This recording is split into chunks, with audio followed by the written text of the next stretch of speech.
Hello and welcome back, guys. We've returned for Game 3 of the BTS Summer Cup Grand Finals between Wind and Rain and New Guys. And New Guys, they are one victory away from going directly to Summit 9. That's right. Right after the game, we're going to have someone come around to the house in a white van, kidnap them, throw them in boxes, and then I don't think we're a business class. It's probably going to be eco plane ride them across the Atlantic to the BTS studio. They're gonna be in one of those Wizz Air budget airlines, Ryanair. No seats, no drinks. I mean, they're in boxes anyway. That's not like they're gonna get to see these things. Yeah, Summit is gonna be like, they're Polish. They won't mind. Put them in a budget airline. No seats at all. Just they have to lie on the ground. You know. Sounds like someone's had bad experiences with Polish airlines. I'm raising my hand right now. You probably can't see it, but yeah, that's me. I'm not really. It's not even only about the Polish. It's about all these Slavic airlines. There's a lot of budget ones. Even the non-budget ones are like your Western budget ones. You know. So yeah. Okay. Anyways, enough of these airlines. Enough of slandering airlines and having lawsuits come flying towards us in BTS. Let's focus on the draft. Banned. Yes, it got banned. They've had enough of this. About time. Crystal Maiden, though, it's not banned. Who's going to get it, though? Wind and Rain? They got first pick. Did they grab it? I mean, they lost twice with her. Do they stick with it? Commitment, right? Like, that's what we've been seeing through this series so far. The first picks weren't the problem. We'll pick them again. Honestly, New Guys, they just play such a... I mean, at this point, I'm allowed to say that their Crystal Maiden seems so much stronger. Like, the way that... It was Katsur that played it. The way the Katsur plays it is just amazing. And they instead go for the Witch Doctor. All right. Should mean New Guys get CM here. Well, they don't get the first pick on the Crystal Maiden. New Guys. Morphling. Okay, they go for the Morphling instead. So no CM, or there it is. CM. They were trying to bait us in. We knew it was going to appear. Oh man, Nisha, Morphling, Wind and Rain though. They do have Morphling players, and they should know what works really well against him. They should be able to draft against that. But Morphling and Crystal Maiden, this combo, I like it. I really like the boldness of them. Like, is it gonna backfire or not? We're about to see. But first picking your Nisha hero is amazing. Yeah, this Crystal Maiden though, if they win with it after Wind and Rain lost twice in a row to it, that's the ultimate BM actually. Like when you win with a strategy that the enemy team lost like twice, that's just like there's no comeback from that. You disband. Just go disband. That's it. No, I'm kidding. But Crystal Maiden is really strong. And you guys, I mean, Forev and Milan, they both played it really well. But first game there was this Broodmother, and the second game, I don't really agree with the item choices of Crystal Maiden, but overall, she had a lot of impact. It's just that New Guys played a bit better. Oh, and we see a Titan. All right. Are we going to see a Magnus from Wind and Rain? Usually that's what they combo with this. So Elder Titan, Magnus, dual offlane. Oh, and also, I actually... Elder Titan, man, versus Morphling. That hero is so good. Like, we talked about this the last time we saw this matchup. Elder Titan is one of those heroes that at any part of the game provides you with an ability to completely shut down Morphling. Because Morphling, he's all about those attributes and about base resistance and base armor, and Elder Titan with his natural order, he completely negates that. So a really nice pick from them. Elder Titan, I like it a lot. And instantly New Guys ban out Void. Elder Titan plus Void Morphling is done. You just cast that spirit in the Chronosphere.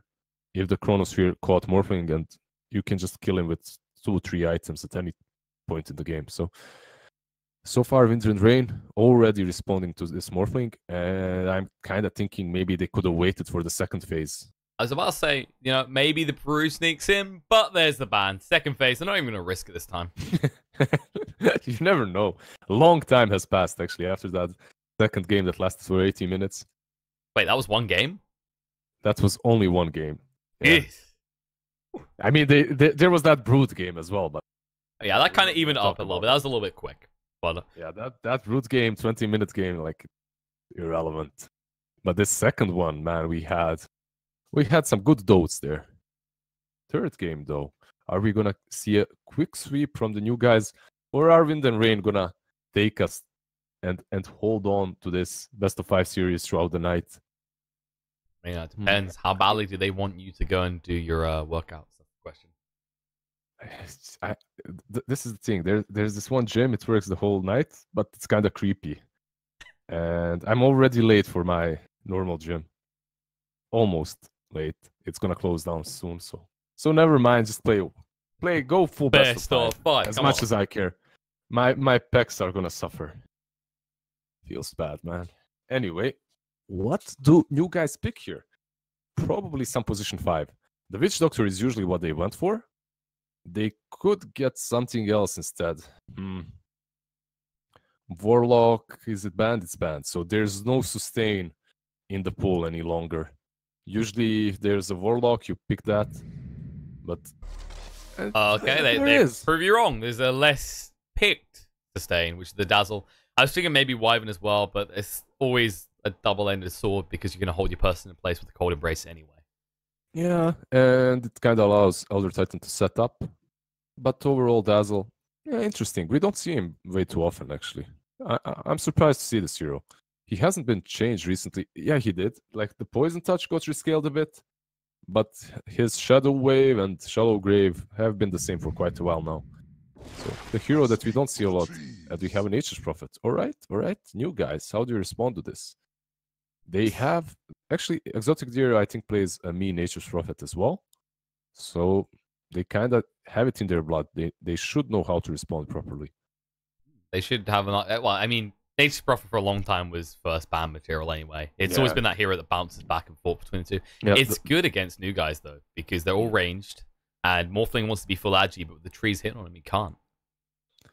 Usually, how you deal with Nature's Prophet is that you get you get either a hero with high armor, or you get someone like a Weaver maybe, but yeah, Weaver isn't that great either. The Void is banned, which is kind of decent. There's Terrorblade, there's Sven. All right. Sven, you called it just in time. I called it before it was picked. Excuse me. I called it just in time. Yeah. I mean, honestly, Terrorblade and Sven were, like, a few patches ago, they were the go-to heroes that you need to ban if you want Prophet, or that you pick if it's not banned and Prophet is picked versus you, obviously. So Sven is picked. But, man, this hero is definitely not in the meta. But I like it because it gives some extra armor versus Elder Titan. So you have that Battle Cry. It can help versus Elder Titan as well. War Cry, Battle Cry, whatever it's called. So you have that. And you can deal versus Nature's Prophet fairly well. But it's greedy, man. Like, we just haven't seen this hero a lot. And he kind of fell off. I felt like partially it was due to the introduction of Aeon Discs. Yes, you can get nullifiers, but it kind of put you an item over behind on being ready to just take fights and kill heroes, right? Because Sven's always been that hero. You jump in, you've got your big fat Daedalus, you've used your ultimate, you stun someone, 2 hits, they're gone. Aeon Disc just laughs in your face and says, no. See, 60%, no less. I wonder how they're going to play this on you guys, though. Are they going to go few patches back? I mean, this is most likely Morphling mid, right? If Sven is picked, they can roll Morphling Sven mid, perhaps very unlikely, or they can completely switch it up, get a mid hero, and then do dual lanes like Sven +1 versus the Furion, and then Dazzle plus Morphling maybe. But it's so hard, and then you have the TA that you have to deal with, and none of these heroes actually deals very well on mid with her. So if I was in the rain, perhaps I would actually do just that. Get something that's kind of decent versus TA, and then figure out the way you lane. Somehow get this Sven versus the Nature's Prophet. It's not easy thing for them to do, though. And I'm not certain if Patus plays that Sven. A little bit of a horror story as well. Because the Natures can easily gank mid, right? So it's like Templar Assassin will be enabled this game. I mean, Morphling not really susceptible to dying if he goes mid. But the thing is, Templar is going to last it anyway. Like, she's going to win that lane, and you don't want him to lose a 1v1 lane. And TA can even kill him if she gets a couple of lucky Psyblades. Probably not going to happen, but there's danger there. While there's no danger for the TA. Absolutely none. Maybe Crystal Maiden rotations, but unlikely if she's forced to stay on that lane, on some of those lanes and pressure them. And this Sven pick, just put them in such a gridlock. Like they're cornered. This Nature's Prophet just forced out the Sven pick, and because of that, this TA is a fourth pick, not even the last pick. And I already see her having a good time. And if she doesn't have a good time, if they pick something that pressures that TA, then their side lanes are iffy. You're gonna have most likely like a Maiden Sven and Dazzle Morphling, but I don't know. I don't like either of those lanes. So far, Wind and Rain, like I like their drafts right now. I like it a bit better. And the Underlord ban. I mean, it's almost like new guys were a little bit reliant on that PL pick. Almost like it's almost like they played that PL for the last 6 games that I have watched them play. Almost. That's just a few. You know, we're still in single digits. Games, yeah. Yeah, they had the lone druid at one point too. And they get the draw. Oh man, this hurts. Feels bad. I mean, it's cocky, but they've got the lineup to exploit it. They can get away with this pick. Exactly. If only Brood was not banned, then maybe new guys would have a favorable lineup. But I just wonder what are they gonna pull off here? Like, because right now, if I'm the drafter, I'd be telling myself, it's hard. It's looking hard. Brainstorm, boys. What do we pick? What fills the gaps? Because there's many that need to be plugged right now. Yeah, because most likely what they're gonna do is get an offlaner, right? You need something that can dominate versus Drow, but at the same time, it's Drow Witch Doctor. It's not super hard. Plus the Crystal Maiden, maybe something with the slow. Maybe something with armor as well would be good. If you even decide to go like that, you can still decide to dominate TA, and they get first. Well, all right. Not bad. That gives you a jump onto the Ritsu Drow Ranger, but you still don't really have a solution for Brow. The TA is going to have a fun lane, to say the least. Yeah, Brow is going to have a fun lane, especially now as he has that aura from Ritsu. And the last time Patos played the Centaur, he didn't really do way too well, but with that Aghanims, they did well later on. However, in this game, if he doesn't do way too well on that lane, they can just crumble because their mid lane isn't favorable either for them. Their mid lane isn't great. So because of that, if they fail the top lane as well, and the bottom is definitely going to be pressured. Even this, it's for Nature's Prophet. It's position 3 nature, but at the same time, like he hits hard because of Drow. So this Drow kind of enables her whole team, and she doesn't even have to win that lane. If it so happens that they don't even win that safe lane on the side of if it happens that they win the safe lane with Drow as well, it's going to be a disaster for new guys. So they really have to. I think this is the hardest draft for them so far. All on the back of this Nature's Prophet pick. Drow strats have slowly been sneaking back into the meta somewhat. It's going to be interesting to see what happens here. Maybe we'll have that awkward realization that every game in the series played with CM will be a loss. Let's see if new guys can prove that wrong, though. Yeah, talking so much about that CM, and then she rolls into the grand finals even though she just did so well in the semifinals. Let's see, though. Like, I'm not going to rule out new guys just yet. This Centaur can provide them with an ability to close distance, and Nisha's Morphling is something you always have to be worried about. Like, this guy is so good on that hero. Bottom lane, Katsur, Ritsu, just poking him a bit. They got there slightly sooner, they would have been able to find him. On top lane 4 already zoning these two out. We don't see a lot of Furion either, but the hero is definitely strong, and I believe he's in a better spot than this Sven. I just wonder though, if people focus themselves on stacking a bit more, like getting that Sven in a better position and focusing their game around those stacks, maybe Sven would even come back again, even versus those Aeon discs. This hero can snowball though.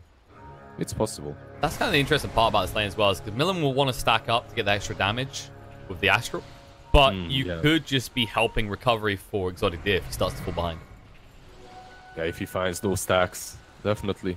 Especially if you stack his own jungle, which sometimes happens. Like, Elder Titans tend to do that, just to get more damage on the Astral Spirit. So, on top lane, looks dangerous for new guys. Bottom lane looks dangerous for Wind and Rain, but they do have sustain from Kitrak. Same thing on top with that Dazzle. And on mid, I don't know. We'll see. Like, we'll see how Nisha is gonna affair against Bryle. And Bryle already hitting him with those side blades. The fortification on the creeps. It's pure damage as well, so it does do a lot of work. Nisha, he's gone full agi just to be able to contest the last hits, which is understandable here. Yeah, but the thing was, like, he went full agi, and then Bryle fortified his creeps so that he could land side blades more often on the morph. It was great, and at the same time he wasn't pushing. So harass with side blades without pushing seems good, man. Balance. It's more than that as well, because if you go for the denies, you don't use the refraction charges, so you can keep harassing. Like, it's insane what you can do in this lane. And it's just... Nisha just needs to try and focus on his farm. There's not really going to be much kill potential for him in this type of lane. Yeah, most likely not. Unless this Crystal Maiden perhaps rotates at some point, but even then it's hard. It's a hard kill. Top lane, Dazzle, Exotic Deer. They're keeping up. This Shadow Wave definitely helps. Usually I like to see Poison Touch on the current state of the game, because you can trade a bit more. And it's been rescaled a little bit. Like, you deal more damage on level 1, and he got it now. So, with this Poison Touch, they might even go for Milan here. Has to be a bit careful. He's super tanky, and the Fairy Fire. A little bit too tanky. In the mid lane, Nisha almost made a fatal error there, as Bryle was finding side blades when he had no HP. And what we're talking about, actually, no, they do get the kill on the Milan. He really... Did he walk back in? He walked back in. That's what's up. That's overly brave. This is a Sven. You have to respect the Stormham. Mid? Going in. Bryle. Nisha might get him. He gets it. Cancel comes across with a Crystal Nova.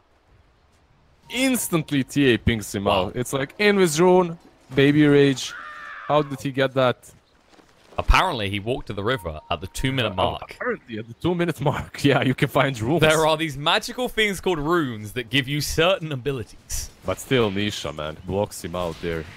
Oh, Nisha getting lower. This is what I'm talking about. This is why I was looking mid at the time, because he keeps doing this. Yeah, but... Oh, Nisha again. Refraction to protect him. The Crystal Nova coming with Catzel won't matter. In fact, Kitrak was nearby anyway. Might just throw out a cast just to get some harassment out here. Yeah, just cancelling his clarity and zoning out the CM. But overall, man, there. What? There, Nisha, nice. Yeah, okay, these are kills that should not be happening. These are mistakes. We talked about this in the drafting phase, that it's possible for the TA to get him with the Psyblades, because Morphling wants to go edgy so that he can last it even versus the refraction, and he's basically playing around fire. He gets punished. Bottom lane Patos. Yeah, the cast bounces back onto him. He actually might fall here. With the slows from the Frost Arrows, one more hit will do it and they'll get him. Yeah, so they kind of come back into this laning stage. They had a rough spot for a minute there on the mid and on the bottom, but then they get the kills out and they're back. Pretty good for them. Overall, though, Morphling is doing quite fine on mid. I just keep checking in on there. Like, he's doing well on CS, but top it's just adorable to watch each time. Milan, diving on him. The Stomp's going to come out. He is going to be caught. No, it's going to be close, but he will live. An Exotic Deer in return needs to run away here. Getting pretty low for Rev. Using this route, because the trees will look to move away. He has got the salve as well, so he'll just heal up. And actually, for Rev, TPing in here. Yeah, but he might turn around. Stormhammer, they'll turn around on top of him. Farev may have made a mistake. Use the Shadow Wave. A Lasash. Nice blocks. Not good enough, though. The Stomp coming out, which means Milan has covered that escape. Yeah. A nice laning stage so far on top lane. Very interesting. Back and forth. They kind of throw these stuns and the ports. And they're both of these duos are very aggressive. I really like that. At the same time, on mid, Nisha dropping low too, but they're actually very aggressive on Bryle. No. Okay. He's just baiting. For now, he's just baiting. I mean, we say he's baiting. If Bryle had gone for the deny, I'm pretty sure Nisha would have died, because he almost died from a direct hit. I mean, when you're on 1 HP, whatever hits you, you're dead. And he's just playing with fire all the time here. Has to respect the amount of damage that Psyblades do. Oh man, Psyblade after Psyblade. It's not even that hard to hit them anymore. It's very easy. The TA is on mid. I'm still surprised this hero isn't picked a lot. I mean, she is banned a lot, so there's a reason. I know. I remember we have this discussion that you think Templar Assassin's the next thing that's going to sneak in. People just realizing how powerful she is with the traps, especially. The traps got even nerfed a bit, so Ice Rock already realized that she... Oh, the Psyblade. Every time. We can't get drawn into this Morphling mid game again. Nisha, this is what we kind of are. It's just back and forth. It's like, how is he gonna do it this time? Is he gonna make a mistake? Yeah, he just plays like this. It's basically Morphling gameplay, just shifting all the time, playing with fire, and as long as he doesn't die, it's awesome because he's playing versus a TA with Drow, and he's man. This lane, man. Okay, he screwed up once. He's not gonna do it again. Okay, he's kind of he's calibrated himself on what he needs to do as a Morphling. Last time versus Skyrat, he did the same thing. He calibrated once, died once, and from then on, survived top lane for a stunt. Oh, he has phase boost though. No, he's fine. Yeah, phase boost will get him away. Exotic Deer will try to clean up these treants. They are being a little bit frustrating. We're seeing a lot of damage actually. This is always the frustration though. You have to pay attention to those treants. But they're so easy for someone like Forever to deny. He has so much damage to work with. He has Mango. Coming in. They could go for Stomp, but the blocks instead are more valuable here. Exotic D says, help me, I need a way out of this right now. He'll reveal. Storm Hammer. Oh, he actually brought the Spirit back as well. He did have the Mango, but no chance he gets the Stomp off. Yeah, and he casted the Spirit in kind of a maybe a wrong way. Because Sven was running away to the tower, so there's that too. But overall, even with that Mango, he would have enough mana for the Stomp, definitely. A slight misplay there, but making so many stacks. And a TA can actually benefit a lot from these stacks, so kind of a double value there. He's getting a lot of damage, Milan, right now, and he's running top. Like, he can fight them. Like, they should be careful. He has plus 153 damage. He was a little bit hestant there. He ran forward and then just turned around. Was like, actually, they've got stuns, right? Yep, let's not get a little bit too greedy here. Let's not get ahead of ourselves. Well, meanwhile, bot. That's all. He's gone. Nice. Ritsu hits 6, and suddenly he hits like a truck.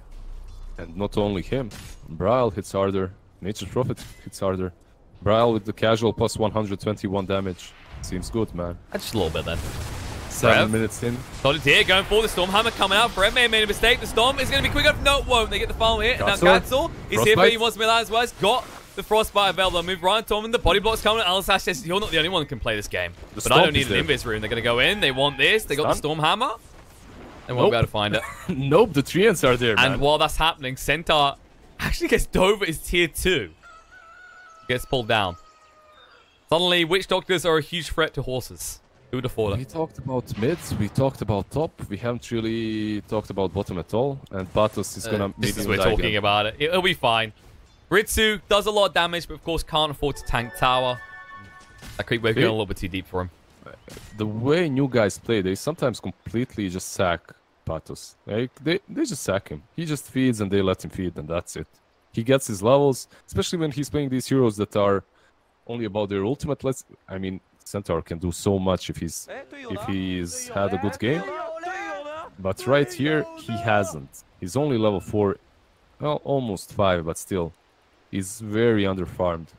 He has only 17 CS, so not really having a great game. But later on, he can still contribute to his team just by using that Stampede. Like they proven this to us already in the last series. They have done so much on the back of that Stampede, on the back of that Centaur. But it's gonna be the same this game, because this Drow Ranger, this whole team, man, they just want to push, and they can all push alone. They don't have to stack up. It's that huge conundrum. They've picked so many ranged heroes. They're getting so much value out of that Drow, as you said. And yeah, Centaur can bounce back, but he can't keep coming back to this lane and dying, because Drow is... That's probably the worst hero I can give it to right now, because Templar Assassin, she's going to have a good lane no matter what. Drow is the one that you might farm, but she shouldn't necessarily be finding these kills like this. Right. And as we speak of that... Kills Nisha. Sonic traps. The ulti. And... Yeah, trap and the ulti, and that's it. He was way too low. Okay. Feels bad for him, actually. Like, he's always playing on this low HP, and he's playing where... Forgot about that. Storm Hammer coming up Milan. They're trying to move on him. They've got the Frostbite available, hold in place. Gold Strength's been used. The Storm. Oh, he gets it off, but it won't matter. Cancel cleans up the kill with the Crystal Nova. There's a TP response coming in from Brawl. Can he do enough? He's going to put the trap down, and the body blocks. Exotic Dip going for the TP out. He'll be able to find it. He's fine. At the same time, they're losing the tier 1 on bottom. Yeah, that's gone. That's long gone. You guys... Hator's got 6, though. Oh, well, that's kind of good for them. But overall, you know what I'm worried the most about when it comes to the new guys draft is this Morphling pick. they were kind of forced to pick the Sven because they had nothing against this Furion. But then you're playing with Sven plus Morphling. Like these two heroes together, I don't like it. And Morphling needs time. Can we also talk about, I think this is the first time I've seen this from Morphling in a very long time. He's going for Morbid Mask. No, Nisha is actually doing that. Most Morphling players do not. But Nisha, this is his build basically. He goes Power Threads Aquila, sometimes even without Power Threads he gets that Morbid Mask. And that allows him to farm even when he's full edgy, because he just heals up all the time.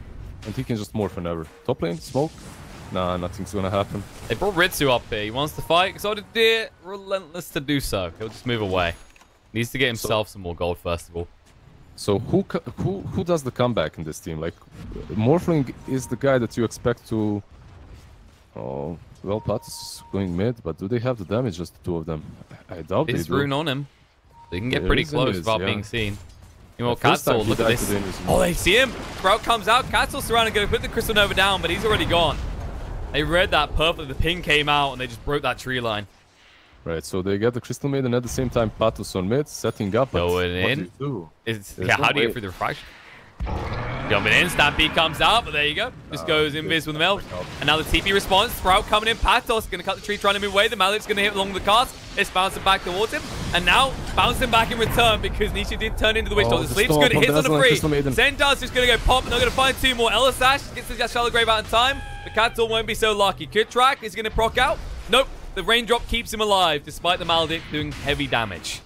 Top lane, Exotic Deer moving into Ritsu. Ritsu's just going to fall back. So overall, they just cannot fight. They have no ways of dealing with this refraction. The TA is gonna have Mithril Hammer after this tower. That means that she's gonna have her Desolator finished. It's looking grim for new guys. This is the first time that I actually kind of feel that they got outdrafted a little bit. There are still ways for them. They just need to perhaps get the blink on this Centaur fast enough. Like, they need levels on their supports as well. Crystal Maiden is just level 5, 12 minutes in. Their position 4 should be level 6 by now, definitely. She does have the tome now, so she's gonna get that at least. Top lane, Ritsu. Got it there. He wants to get across. He can't actually try and go for Ritsu though, and now he needs to be careful actually. The thing that's the worst is that, in my opinion, even if they kill this Drow Ranger here, they still don't do a lot. They're gonna go on Exotic Deer. The sleep comes out. They're ready. The Toe Splitter's coming through. The Sprout's there as well. Use that Shallow Grave. We'll get it out. The TP. They've got no way of stopping this, but they will be able to get the tier 2. And this is just turning into more or less a death push from Wind and Rain. They do so much damage to towers now. Yeah, it's very hard. Nisha doesn't have his Morbid Mask. Like, he might even not buy it any longer, to be honest, because I don't know. They have to fight soon. They're gonna lose all their outer towers. And with this Desolator, there's nothing stopping Wind and Rain from taking Rosh either. They're in a really bad spot. Katsor gonna be... that cask. Just doesn't... Like, he just didn't have the vision to completely cast it. Well, yeah, Rosh time. You said about that Rosh, they're gonna go in. The tree's already warming it up for Brawl here, and they see that Desolator, so much damage. But Stampede coming in for F, trying to move on him, but the TP response. 2 already coming with the Sprout. Patos trapped in. He hasn't got the Clone Blade for another 2 seconds. Tries the TP, but it's too late. He's gonna fall. That was a brave and wishful TP, if nothing else. Yeah, and a brave Stampede as well, but they're in such of a bad situation that they have to make those risks. That's actually just sad to see. Just kind of like, yeah, let's go. Alright, bye. I'm leaving. This is more or less that complete turn. It's like, we can do this. This may not have been my best move. Yeah, the worst part is... On top, Exotic Deer. Maledict's on him. Has to throw out the Stormhammer, but forever we have to find the cast, the Death Ward. They've got vision, and Exotic Deer, he decides to hide in the Sprout. This is his little house now. Please don't hurt him. Little tree house. Definitely not a place to hide, but that's the only way he could have fled, so... Unfortunately, no grave for him this time, and he dies. So you lost your Sven, who went for Mask of Madness. So, yeah. Mask of Madness? That reduces your armor by 8 versus TA and Drow Ranger. It's great, but good luck with that. I mean, he doesn't really have a choice, but yeah, you can see the flaws in this. And Panthos, he can stand here and stare, but this is a preview, okay? No touchy. Bro just wants to hit the towers. That Aegis, he can do so without much threat to him. Nisha going for that Yasha right now. He even, as we said, like he skipped the morbid mask. Oh, jumping in. The root comes in, trying to go on a brawl. The Ghost Strength being used. He's trapped in here by their own Sprout. They use the Gust. They'll turn around. A lot of damage coming on Solitaire. That's use Stampede to move away. Zoning out from Patos. The Stomp is good. Nisha, he says, you know what? Templar Assassin is much stronger than Morphling. Let me be that. But the Voodoo Restoration, it keeps Brow running. No need to expend that eggs. Even an urn to ensure you can just go back in. Solitaire, he's been slowed up. The Sprout's going to come out, trying to cut the tree. Nisha moving in deep with a refraction on top of him. He's feeling pretty bulky. But the Earth Splitter through. Solitaire, low on HP. The urn coming out. They need one more hit. Stormhammer control. They'll pop Brow once. Can they get him twice is the question. Nisha just trying to force Millen away. But what can you do now? Sven needs to regen up. The Frostbite's going to come out. You can maybe do a lot. Brow, he's still got it on cooldown. No refraction for 3 seconds. The Stomp is good. The Death Ward, Cancel taking a lot of damage, but they can't finish him off. This might be where they leave. They'll be happy with tier 3 because that opens up the shrines. Yeah, that opens up the shrines and they fall back. But honestly, if you are new guys, you're satisfied with the way the teams went there. You didn't lose anyone. I mean, you did lose the tier 3 15 minutes in, but the state of the game, like right now, they're in such a bad spot that they're completely satisfied. I think that they just held. No one died, and they can continue farming those blink daggers. There's this one situation in which the game turns in their favor a little bit. It's when Patos gets his Crimson Guard, and I'm actually really sad that they didn't commit on shutting down this Drow Ranger a bit harder, or at least providing Centaur a better lane so that he can get that Crimson. Because if he had that Crimson Guard by now, it would have been much harder for them to push high ground. This is an all-push lineup with a Drow Ranger. Yeah, you hit hard, but if you have Crimson to just cast on those towers, mid, coming out. Cancel gets found. They reveal the Orchid, and they're killing the Maiden. They were looking for the kill on Nisha instead, but they weren't so certain where he was. Yeah, he's already reading that. He's going for the Manta. Yep, and he's gonna maybe go behind and try to creep skip. Not certain if he's gonna manage to do this. Things come out. Probably is. He has the ward, or he's just gonna hide. All right. All right, the trees are his safer friends. here, okay? You know, you say the trees are your friends before the Nature's Prophet walks over and kills them all, turns them into mindless slaves, and then uses them against them. Oh, that's a pretty dark story, actually. Very dark, man. That went south. I mean, you know, it's kind of true. Like, if they're your friends, pretty much set that up, and instead they go for the shrine, actually, on the side of Windham Rain. Happy tree friends, right? Is that what it is? They got a smile on their face when they're killing people. I don't know if that makes them psychotic. I think it does. That just makes them happy. Makes them happy to be of service to the team. That's all that is. Yeah. Right, so Morphling has that Yasha, doesn't do anything right now. Sven, unless he turns into TA, then he can defend. Sven has the Mask of Madness, but has true problems reaching anyone. Dazzle, arguably the hero that does the most on the side of New Boys because of his ultimate, Weave. That Weave is actually helping them defend so hard right now, as it provides them with so much armor. And offensively, it's also very fine.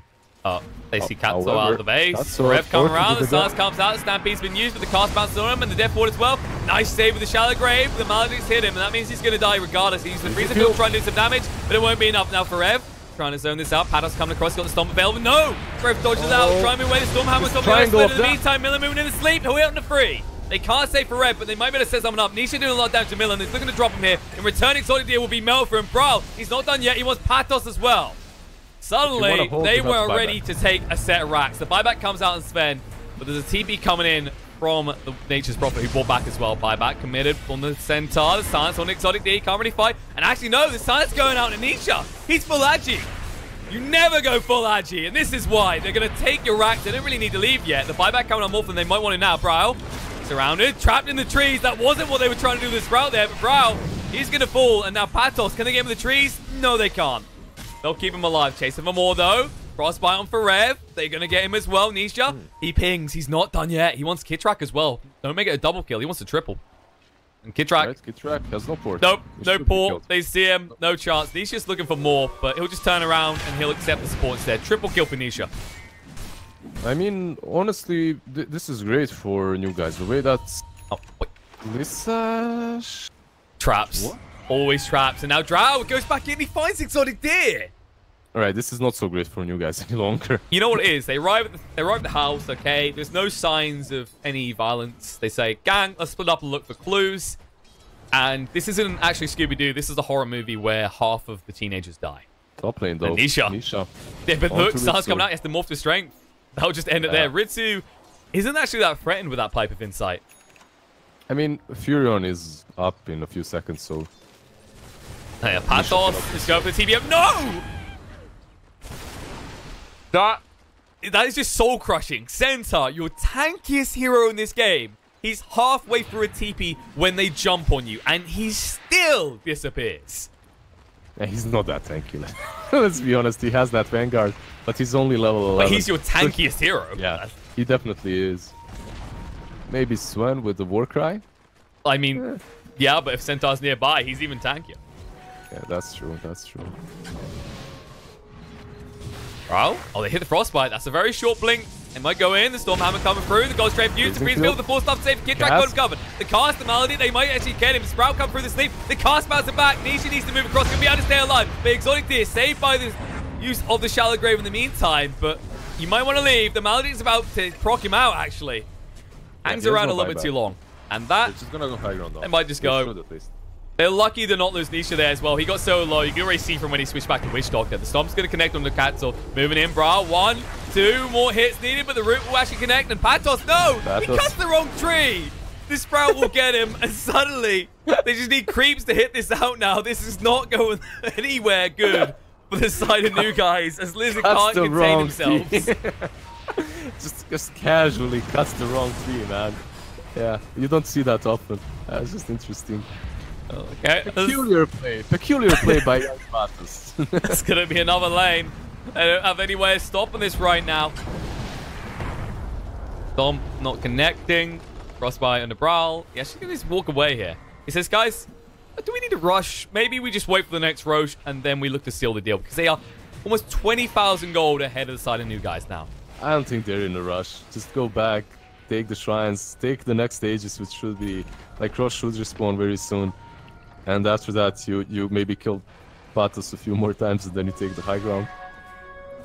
I mean, you kill him not because he's out of position or anything, but because he's farming that blink, so he has to be a little far off. Has to be a little bit far out. Oh, those traps. Trying to justify his risk.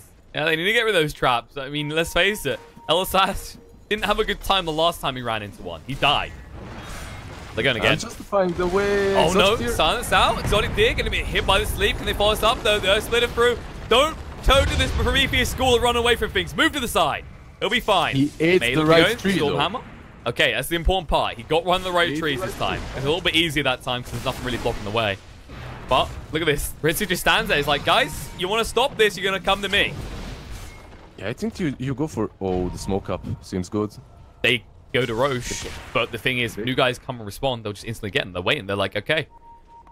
New guys have to be... Have they gone Roche? Do we intercede? Do we just stay in our base? I don't think you can do anything about this. New guys fighting Roche? Are you mental, man? That's never gonna happen. They're just gonna go farm or stay high ground. They never contest Roche. Alright, they'll just go back in. Racing's like, fine. I'll hit the top. You're not gonna come out to me. Silence up on Anisha, and then just hit down this tier 3. Oh, Stormhammer, but Ritsu protected by the pipe. The sleep won't connect on anyone. The Stampede being used. Bro, just going deep on Anisha. It's a refraction on refraction battle, and apparently another crash, actually. This time on Brow. What is this? Wind and Rain Pause 101. 2018 by computer and internet. By internet, maybe. Man, Elisas, like, do you know that this guy, like, his rank is around 2000. First and foremost, he's like 2000 rank. I mean, MMR is high, but the rank is 2000. He's immortal, and he's always in low priority. Like, we talk about some other players, but this guy's... we might have to talk about the game. They're going again, bro. BKB coming out, going to turn around, forcing Exotic Deer away. The Mountain clips on the Patos, and yep, he's definitely not tanking the Shallow Grave. Might not actually protect him. The Freezing Field coming out. They might fight forever return. The 4-stop down low ground. No! He's going to stay alive. They'll still lose Patos and Kid Track. How often do you see a Witch Doctor this... Wait, what? They actually got him. They sniped him out. Cancel found the kill to forever, and actually they'll find more in return. Cancel dies to Ritsu. The buyback coming out, but your final set of racks. This is your last hope. Can you actually even do anything? I don't think you can. Still have GG. They're done. They done? They're done. They give up. What a shame. I was about to say, actually, it pretty much kind of solidifies your positioning when the person furthest forward on the side of Wind and Rain is the Witch Doctor, and you still do not go on it. Yeah. I mean, just a sad game for new guys. Honestly, this is just our draft. Even during the draft, we said that this is looking very scary for new guys, and we were right, because they were forced into this mindset. Like, I think what they should have done, they shouldn't have drafted against Furion at all. They should have just drafted the way they wanted to, and after that, just play the best that they can versus 4F's Nature's Prophet. Because if he forces you into this kind of a draft in which you have a Sven and a Morphling, like, it's just not good. And then Pathos just gets crushed on the offlane because your Crystal Maiden is rotating to mid all the time, and instead of having a very tanky Centaur that has a Crimson Guard, you have a minute 12 level 5 or 6 Centaur, which isn't really great. 0-8, but it's definitely not on him. So overall, nice outdraft by Wind and Rain. But new guys kind of cornered themselves with the Sven pick after 4F Nature Prophet was picked in the, I think, second phase, first pick. Like, third pick for Wind and Rain was Furion. And because of that, they instantly picked the Sven, which is a good counter. But then your lanes just suck. And yeah, just play your own game, and that's the only thing that I could say, honestly, about this current game. Well, I think the interesting thing is we actually see this a lot, right? When teams, they get a little bit too involved in trying to counterpick. And it feels like it's always the third pick. The third pick is that turn point where a team either continues on, they just complete their draft, they're happy to go, or suddenly they get overly obsessed with one pick they see, and more often than not, it costs them the game. Yeah, and Witch Doctor was picked, Warlock was banned, so they were also all about this, like, sustaining. So they went for a Dazzle, which does not work as well as Witch Doctor. Like, Witch Doctor and Warlock, they're picked so much not only because they bring sustain, but because they're really good at it. And Dazzle, yeah, arguably he's all right. They did kind of fine on top, but it's just not good enough. It's not as those heroes. And Crystal Maiden, by the way, our girl, she's losing third game in a row. Good stuff. I didn't want to mention it. I know it would break your heart, but maybe they can turn around. Maybe it'll appear in game 4 and it'll be a victory, right? It's like it's it's an underdog story. 3 losses right now in this best of 5. Maybe she can turn it around, get a victory. Maybe it'll even be a deciding victory for new guys, or maybe it'll just start to pave the way for Wind and Rain to make a comeback. We'll find out, though. But first of all, we've got to spam some ads that probably don't even make sense for you. Ads? Sell out. What can I say? They pay the good dollar. See you in a few minutes, guys.